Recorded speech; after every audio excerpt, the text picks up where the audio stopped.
Me gustaría primero conocer cuál es tu opinión respecto a cuál es el riesgo de lo que está pasando ahora.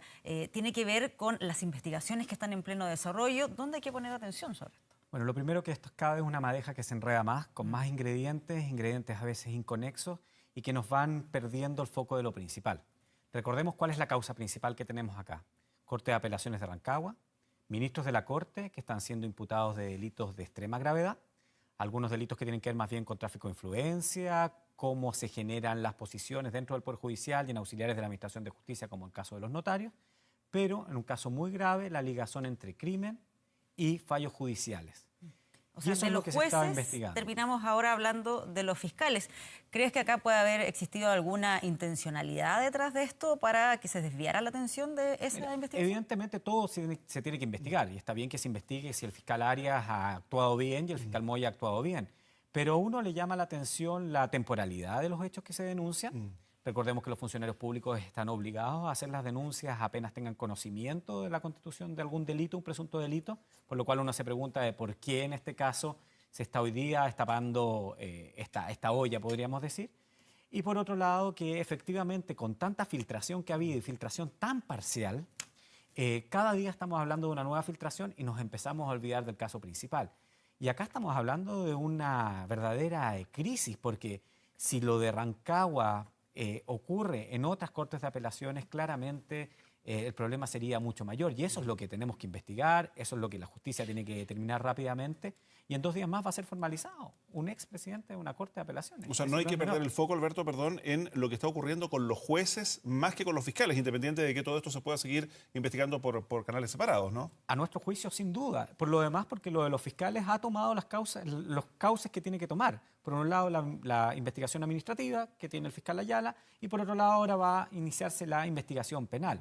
Sin duda es importante que se determine acerca si el fiscal Arias cometió los delitos, entre ellos violación de secreto que le está imputando un inferior. Pero por otro lado uno podría hacer la reflexión, bueno, en este caso ocurre algo que muchas veces no ocurre, que por ejemplo lo hemos reclamado en el caso de las Fuerzas Armadas, que un inferior pueda efectivamente denunciar a un superior sin tener miedo a represalia y que se inicien las investigaciones. Pero insisto, la temporalidad hace que perdamos el foco de lo importante. Perdón, y en medio de todo esto el tema de los WhatsApp, ¿cuán relevante podría resultar? Porque ha generado gran impacto especialmente en la clase política.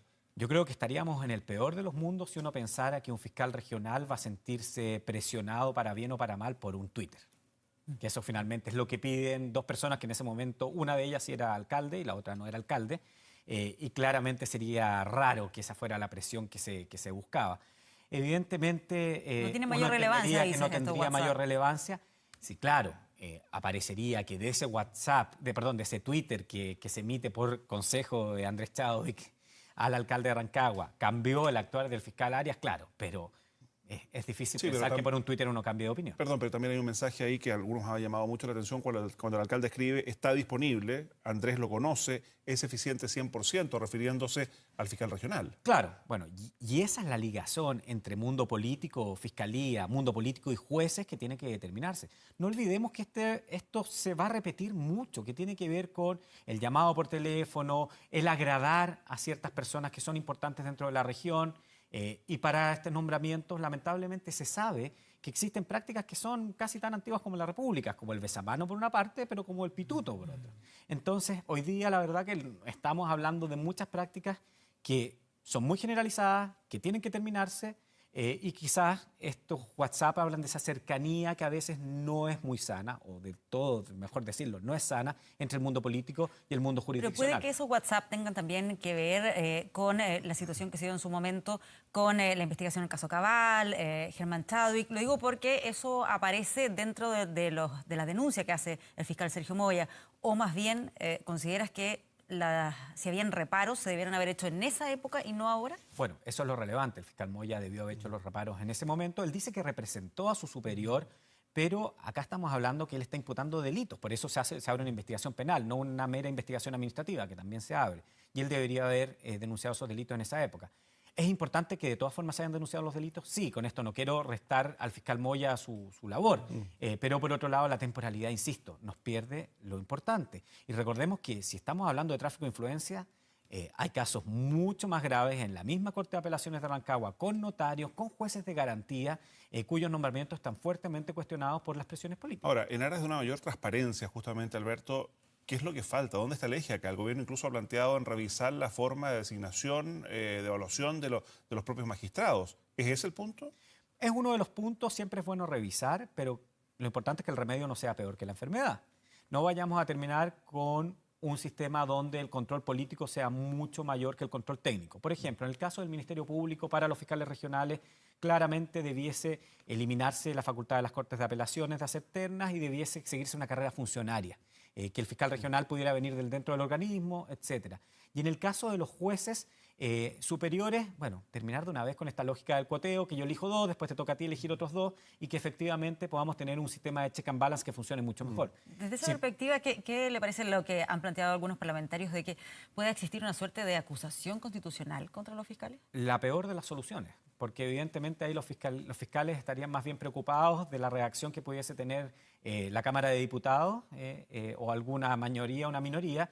Los fiscales pueden tener otro sistema de remoción a través del mismo Poder Judicial, etcétera, y no es necesaria esta acusación constitucional. Claramente, más control político no es la solución en este momento. Ahora, el establecer herramientas, tal como se ha planteado incluso en irregularidades que hoy día se investigan al interior de las Fuerzas Armadas, de denuncias anónimas o denuncias confidenciales, porque acá evidentemente hay gente que posiblemente, como señalaba, tal vez incluso en otras cortes del país, puede estar detectando, conociendo irregularidades, pero teme denunciarlas por alguna represalia que pueda haber en contra. Uno de los grandes vacíos que tiene Chile en su sistema persecutorio anticorrupción es la nula o muy escasa protección que se tiene a los denunciantes y testigos de corrupción. Lamentablemente Chile no se ha hecho cargo de esto y las denuncias anónimas son fundamentales. ¿Y por qué son fundamentales? Porque evidentemente cuando hay una persona que denuncia corrupción, ya sea un ciudadano honesto, ya sea una persona que se quiera salir de una banda o quiera cuestionar el poder, lo que sea, obviamente tiene muchas represalias. Tú estás cuestionando a círculos que son poderosos, por lo cual la denuncia anónima es muy importante. Por lo cual el Estado debiese proveer a los ciudadanos que hacen este tipo de denuncias de protección, y no solamente de protección, en algunos casos incluso de premios si hay recuperación de activos, y por supuesto de todas las garantías que no van a ser vulnerados ni en su integridad física ni en su integridad laboral en el futuro. Pero perdón, aquí además de establecer los mecanismos, digamos, hay quienes sostienen que debiera haber incluso cambios de tipo legal, porque hay algunas causas que terminan cayéndose, terminan dejándose de investigar, porque el origen de la investigación resulta en algunos casos de fuentes anónimas o que buscan el anonimato. Sin duda, el establecimiento de este sistema debe ser por vía legal. Por ejemplo, en los casos de corrupción quizás es dable que tengamos testigos sin rostro, a diferencia de otros casos donde evidentemente es absolutamente necesario conocer la identidad del testigo. En este caso, la prueba indiciaria podría ser mucho más importante. Y es verdad lo que tú dices, Mauricio, gran parte de los casos se caen porque es muy difícil de probar. Si una persona va a pagar un soborno, evidentemente no lo va a hacer a la luz del día, no lo va a hacer con todas las cámaras, no lo va a hacer por la ley de lobby, lo va a hacer en un subterráneo, de manera oculta, en una escala de un viaje, con una manera sofisticada, no a través de cuentas que sean trazables. Por lo cual es muy importante ayudar a la Fiscalía para que efectivamente pueda probar estos delitos de manera más bien indirecta, no tan directa como hoy día se exige. Sí, quiero volver a lo que estábamos conversando en la región de O'Higgins. Decía que puede ser un riesgo para la investigación en lo que respecta a la situación de los jueces. Pero ¿qué pasa con las investigaciones que estaban desarrollando estos fiscales que ahora se están enfrentando?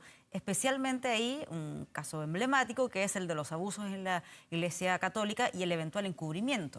Bueno, yo creo que esto es muy lamentable, sobre todo para los ciudadanos de Rancagua. Si alguien sufre un hurto hoy día en Rancagua o algún otro tipo de incidente delictual, evidentemente va a sentir una desprotección, porque el fiscal regional tiene su cabeza en su propia defensa. Y evidentemente eso no es bueno. Y esto lo que genera aún es más desprotección, más desafección. Y eso es absolutamente lo contrario a lo que necesitamos, donde necesitamos reposicionar a nuestras instituciones que finalmente son las que le dan estabilidad a los países, las que protegen el Estado de Derecho y los que nos protegen a nosotros también como ciudadanos. ¿Y en ese sentido ha tenido un mal manejo el fiscal nacional, Jorge Abot? Uno a veces esperaría que el fiscal nacional, más allá de ejercer sus atribuciones, que las ha ejercido y de esta forma ha aplicado la legalidad de forma absolutamente correcta, quizás pudiese ejercer un liderazgo más público, pero quizás puede tener una cosa más bien con sus características personales, no lo conozco como para poder hacer ese juicio. Acá lo importante, eso sí, es que terminemos con estas pugnas entre fiscales, a menos que efectivamente estos delitos se estén constituyendo, que sería de extremada gravedad, porque estaríamos hablando de un fiscal regional que la verdad estaba cumpliendo de mala forma su labor. Muy bien, pues Alberto Precht, muchísimas gracias por habernos acompañado. Muchísimas gracias a por ustedes. Buenas acompañarnos. tardes. Bueno, avanzamos.